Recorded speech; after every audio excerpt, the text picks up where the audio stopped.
Ever wonder where your best ideas actually come from? I mean, think about it. It's almost never when you're staring at a spreadsheet, right? Nope, it's always in the shower or when you're out for a walk. Those totally random, quiet moments. Well, today we're going to dig into the neuroscience behind those aha moments and figure out exactly what's going on in your brain. All right, so let's get right into it. It's a story you know all too well, right? You're just shampooing your hair, or you're stuck in traffic on your commute, maybe just walking the dog. And then, bam, out of absolutely nowhere, the solution to a problem you've been banging your head against for days just pops into your head. It feels like magic, doesn't it? But it's not. It's actually a really powerful and kind of predictable thing your brain is designed to do. So, to really get what's happening here, we need to meet the two main players inside your head. You can basically think of your brain as having two main operating modes.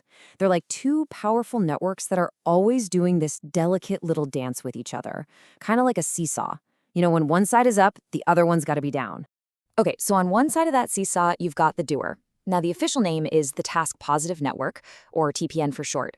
This is your focus engine, right? It's the part of your brain that lights up when you're hammering out an email, trying to solve a tricky puzzle, basically anything that needs your full conscious attention. And then, on the other side, you've got the dreamer. This is the default mode network, or DMN. And this is your brain's wandering, creative side. So this default mode network, it isn't just one little spot in your brain. It's more like this sprawling system of brain regions, all linked together, kind of like quiet suburbs connected by a massive highway system. And it's when you finally stop focusing on the outside world that this whole network just hums to life. This is where your inner monologue comes from. It's the part of you that connects old memories to brand new ideas and lets you daydream about the future. But here's the thing about the DMN. It's got this kind of dual personality. It can be your creative angel, right? Your muse that hands you those brilliant shower ideas by making all these cool new connections. But it can also be a bit of a demon. If it gets stuck in a loop, this is the part of your brain that can send you spiraling into worry or rumination or regret. So the real key is giving it the space to roam free without letting it get trapped in those negative cycles. Okay, so if this brain seesaw is supposed to be balanced, what's knocking it all out of whack? Well, the main villain in this story is, you guessed it, modern life. It's the constant pings, the nonstop notifications, the endless fire hose of information that's always demanding our attention. Yeah, as the authors Hallowell and Rady put it, our world has created what they call continuous task saturation.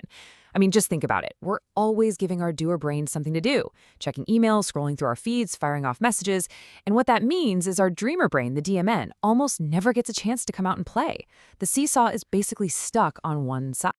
And this constant state of being on all the time, it comes with a serious cost. It's called decision fatigue. And it's this very real thing where the quality of your decisions just tanks after you've been making a bunch of them. The more choices you have to make, the harder it gets for your brain to make smart ones. And the real-world impact of this is, well, it's kind of shocking. Check this out. A 2011 study looked at over 1,000 parole board decisions, and they found that at the start of the day, or right after a lunch break, a judge was about 65% likely to grant parole. But as the day dragged on, that number dropped to nearly zero. The only thing that brought it back up? A break.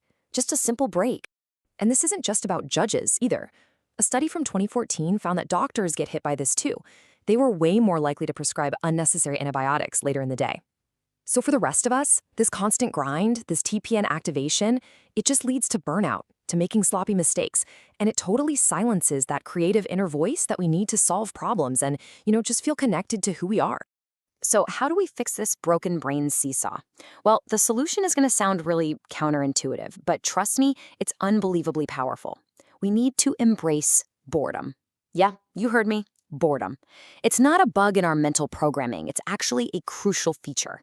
Here's why. A psychologist named Dr. Sandy Mann explains that boredom is basically the gateway to mind wandering. And that thing we call spacing out, it's actually a super important state for our brain to be in. It's the moment we finally let go of conscious control, and that's when the DMN gets to work, sifting through our memories and making all these surprising new links. And remember that demon side of the DMN? This is how you tame it, by giving your thoughts room to wander towards something new, instead of getting stuck in the same old anxious loops.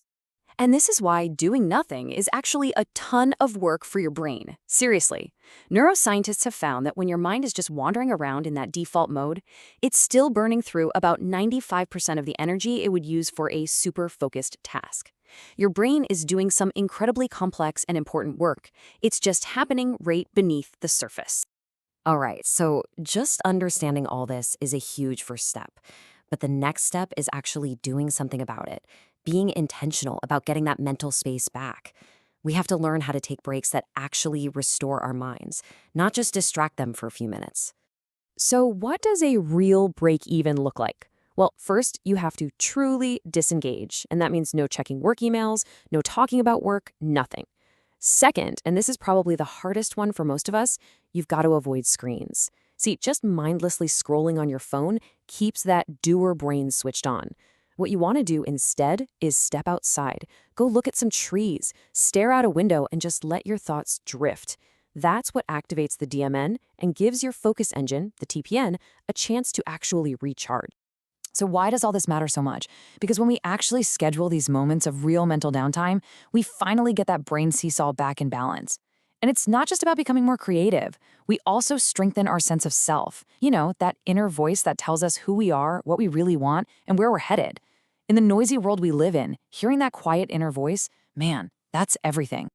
So, next time you feel that itch to pull out your phone and fill a quiet moment, just try pausing. Your best ideas, your clearest thoughts, your most creative self, they just might be waiting for you on the other side of a little bit of boredom. So the only real question left is, when are you going to schedule yours?